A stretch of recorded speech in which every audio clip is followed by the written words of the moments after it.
بسم الله الرحمن الرحيم. أعزائي المستمعين، مستمعي رأي FM، أهلا بكم في برنامجكم برقيات الحجيج. في هذا اليوم نتناول قضية المال الذي نحج فيه إلى بيت الله الحرام. النبي صلى الله عليه وسلم ذكر لنا عن حال الرجل الذي خرج بمال حلال، لبس حلال، أكل حلال، شرب حلال، وخرج إلى الله وهو صافي.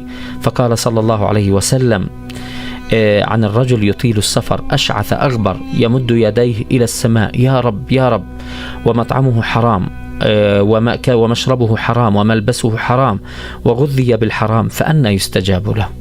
إذا خرج هذا الحاج وكان المال الذي يحج به يعني من مال حرام، قال علماؤنا: قبل هذا الحج وسقط عنه الفرض، لكنه لم يثاب على هذا الحج. قال: وذهب ورجع كأنه لم يحج، ما أخذ أجر هذا الحج.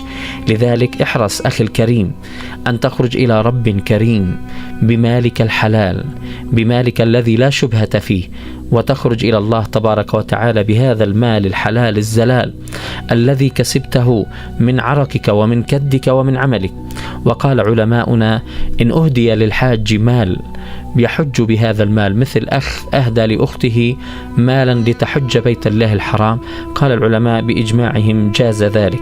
وأجاز العلماء أن يقترض الحاج مبلغا ليحج بيت الله الحرام إذا كان عنده من المال ما يكفي لدفع هذا المال إذا رجع من الحج، وخصوصا أننا اليوم نسجل وندخل إلى القرعة، وقضية الحج عزيزة جدا. فإذا كان يعني خرج له حج في هذا العام وقد أعصر مالا، فجاز العلماء أن يقترض ويذهب إلى الحج ثم يرجع ليسد هذا القرض الذي أخذه من الناس.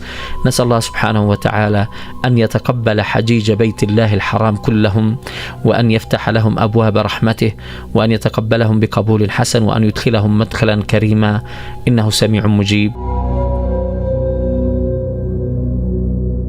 أعزائي المستمعين، إلى أن نلقاكم في حلقة قادمة، نستودعكم الله الذي لا تضيع ودائعه، والسلام عليكم ورحمة الله تعالى وبركاته.